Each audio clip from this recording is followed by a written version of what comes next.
Welcome to CTV News Trendline with Michael Stittle and Nik Nanos. Nick, it's a new year, usually a time to reflect and set goals. So for this episode, we're going to check the mood of Canadians and see if change is in the air. But first, I want to look at the latest ballot tracking numbers of 2024. Everybody's been fixated on who's up, who's down. How do we start off 2024? So where we have in the latest Nanos tracking, 38% for the Conservatives, 26 for the Liberals, a little better than they have been doing because they hit the low 20s. So they're still 12 points back. NDP at 21, pretty decent number for the New Democrats. Anything with a 2 in front of it is generally good for the NDP. Bloc 7, Green Party 4, People's Party 2. So, you know, look, I think what's interesting, that's the snapshot, but let's look at the trend. When we look at the trend for 2023, you know, favoring the Conservatives had a very good, like, final quarter of 2023 with with them pulling ahead noticeably. They had an advantage for a good part of the year, but you know, the thing is that when we look at the trend line, it's obviously favoring the Conservatives with a pretty comfy double-digit advantage over the Liberals. Wow. So, Nick, you've been tracking, I guess you'd say, the mood of Canadians over, I think you've said the last 17 years, is it? Yeah, well, do you want me to take a nap? Is that it? Because it's been so long. Are you that old? It feels long. It feels long. I'm aging myself now. So if we zoom out and look at this overall trend in terms of how Canadians feel about the federal government, how does this snapshot compare to, 17 years ago or when we zoom out?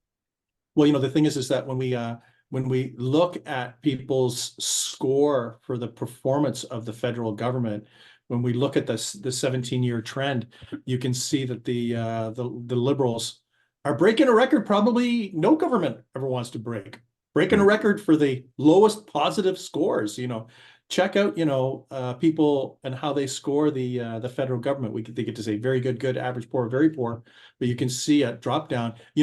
Pretty good numbers from 2015, the first couple of years of the mandate for the Liberals. Also a good number during the pandemic, but basically since then, basically very few Canadians would give the federal government a very good score at this particular point in time.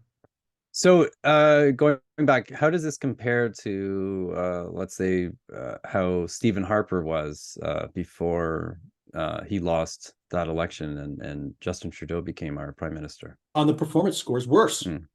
So, on this particular measure, like, think of it this way: Stephen Harper lost the election, and you saw his scores go down just before the last, before his last election, the last election that he lost. And what we're seeing is a similar trend now. The big question is, could the Liberals turn it around? Maybe. Obviously, the economy would have to turn around. People have to feel a little better. They'd have to have things that don't go wrong, because the Liberals have had a pretty tough 2023, right? They had, the botched Zelensky thing, the China-Canada relations blown up, India-Canada relations not on good terms. It's kind of like a lot of things that could go wrong did go wrong for the Liberals, and we're seeing that in their scores, especially when it comes to the performance score that Canadians assign to the federal Liberals. Nick, that leads us into how Canadians feel about the direction of the country. Where is that looking now? Well, not the worst score, but they've tied for the worst score. Right now, about 3 out of every 10 Canadians or thereabouts believe that the country's moving in the right direction. 49% say the wrong direction. And that score of 31% right direction ties the worst score, which is the 2013 Harper score on that front.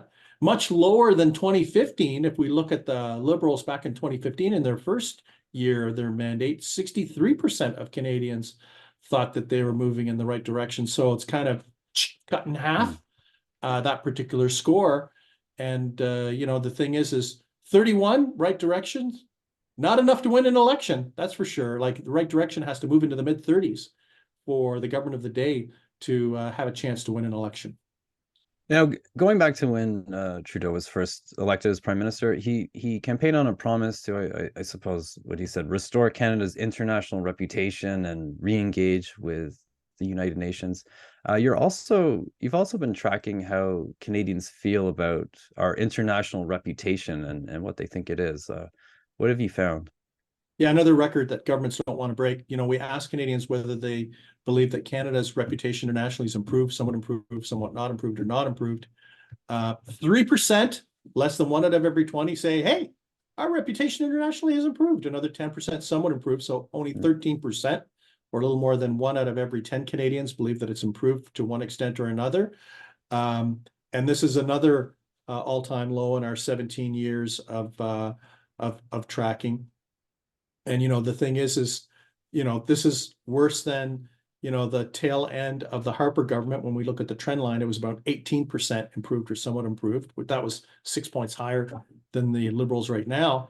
And this is way lower, like 63% in the Liberals. I think in 2016, when we were looking at the trend line, over 6 out of every 10 gave a positive score. So just think 6 out of every 10 to like 63% to 13% drop from 2016 to now on the positive side of the ledger on Canada's international reputation. So there's a trend. It's a negative trend going down. Obviously, the Liberals, if this is important to them, they're going to have to do something to put a win in the window, whether it has to do with our relationship with the United States, with Europe, and try to patch things up to have more stable and cordial relations with very important economies like China and India. Nik, going back to domestic issues, a big theme of our show last year was how important cost of living and inflation was to Canadians. What does your latest issue tracking say? Well, it's interesting. In the top unprompted national issue of concern, the top 3 issues are still pocketbook, wallet, whatever you want to call it, issues related to money. Inflation's at 14% unprompted, is down a little bit. Jobs at 12, housing at 10. So, what you can see is that, you roll those things up and, meat and potatoes issues are more likely to be top concerns. Environment and healthcare at 9 and 8% respectively. But what's clear is that we're starting 2024 with Canadians firmly focused on their pocketbook, their expenses. Can they pay for the groceries? Can they pay for rent or their mortgage, and worry about the economy? How do Canadians feel about their personal finance? Not that great. Not that great, Michael. In our Bloomberg tracking, we asked Canadians whether their personal finances are worse or better off compared to a year ago. And right now, I think about 1 out of every 2 Canadians say it's worse off, while only 13% better off. What does that mean? People are 4 times more likely to report that their personal finances are worse rather than better a year ago. Probably explains why they're worried about inflation. They're worried about their job. They're worried about the cost of rent, housing, groceries, all that kind of stuff. And should we be surprised if people think that they're worse off financially, that they think the country's moving in the wrong direction? I don't think so. So, it's basically a big focus on the economy. This upcoming budget, the spring budget, when it does roll around, is probably going to be something that Canadians are going to tune into to see, is there going to be anything there to help them from an economic perspective? Who knows? Nik, we're kind of painting a pretty bleak picture here at the start of 2024. Are there any positive notes? Are there any things that have surprised you so far? No, well, why don't we just throw in the World Juniors and losing that? Man, we didn't even make the middle round. If there's any harbinger of a bad year, it's when Canada's pride and joy hockey team doesn't do well. Well, when we look at the economy and how things are tracking, what the research suggests is that the first quarter of 2024 could be a little soft from an economic perspective, but the second and third quarter, there could be an improvement. So could be a bit of a 90-day slog in terms of the economy, where we might even technically be in a recession or just have a little bit of negativity. But based on the Nanos Bloomberg Index, which predicts out 6 months where the GDP is going to be, we could see a little bit of positivity in the second and third quarter of 2024, which if you're an incumbent government, you'll take something like that, especially if you've got numbers like this, Michael, because these numbers, like, let's face it, these are the worst numbers that the Liberals have seen since they've taken power. And some of these numbers are worse are the worst numbers we've ever seen in 17 years of polling. Wow.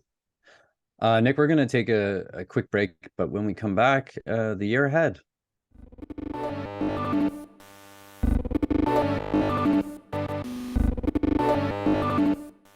Nick, so some of the major issues ahead in 2024 that could affect the lives of Canadians, well, this year and beyond, is immigration and election speculation. First, immigration. You've been tracking how Canadians feel about our latest targets. It's 485,000 for this year, going up to 500,000 the next 2 years.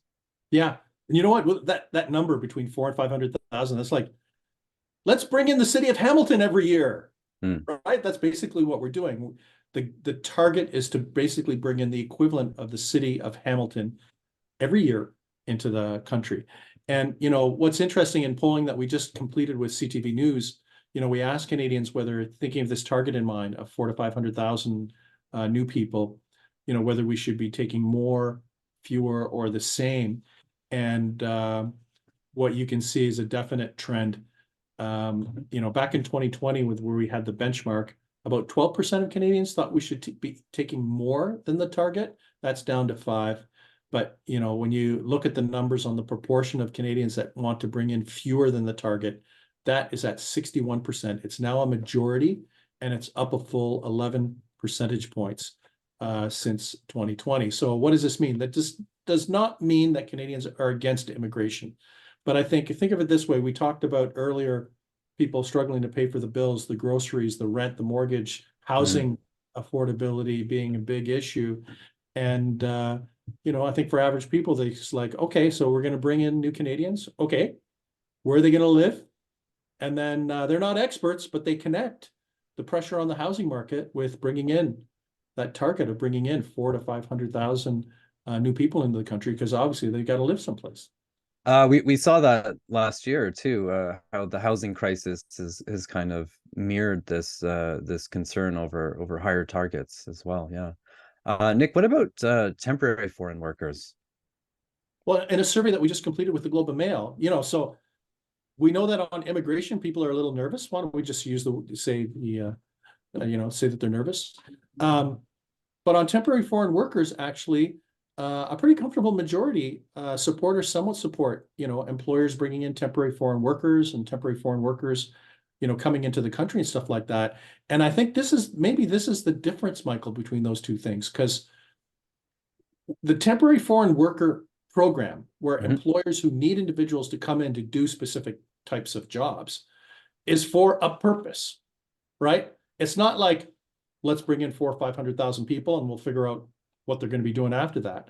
And I think this speaks to the situation where there's nuance in the public opinion, where, you know, Canadians, a majority, are good with the temporary foreign workers coming into the country. They're actually good with temporary foreign workers doing other jobs and potentially becoming permanent residents of Canada and stuff like that. And I think it's because they see that there's a demand from the economy, some jobs that need to be filled that aren't being filled by Canadians today, and we need to bring temporary foreign workers in. So why don't we say this? Immigration, or our policy with a purpose, support for that.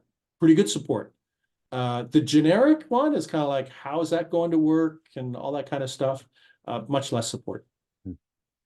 Nick, I also want to sort of look south of the border, where we're in a presidential election year. The primaries are underway. Court challenges aside, it looks like Donald Trump is still the front runner for the Republican Party. If he does make it back to the White House, what does that mean for our own federal politics and how Canadians view our government? Well, you can imagine a lot of Canadians are going to be looking at whatever happens in the U.S. federal election, assuming that Donald Trump does become the nominated candidate for the Republicans, and compare that to what's happening in Canada, right? Are we Trump-like? Is someone Trump-like? Is someone not Trump-like? That kind of stuff. But, you know, the thing is, the broader issue is that when Donald Trump was the president of the United States, that was a very difficult time, not just for Canada, but for all of the major economic and security partners with the United States. You know, we had to renegotiate, whatever you want to call it, the Canada, US, Mexico Free Trade Agreement. you know, the thing is that agreement is going to be coming up in 2026, the discussions for that. So, man, just think if Donald Trump's the president, he's going to be the president that will preside over what I'll say the tone and direction of the discussions related to the free trade agreement between the United States, Mexico, and Canada. So turbulence, Michael, turbulence, but not just for us. Why don't we just say for everybody? If you're a European, NATO, why don't you just rhyme off the whole list?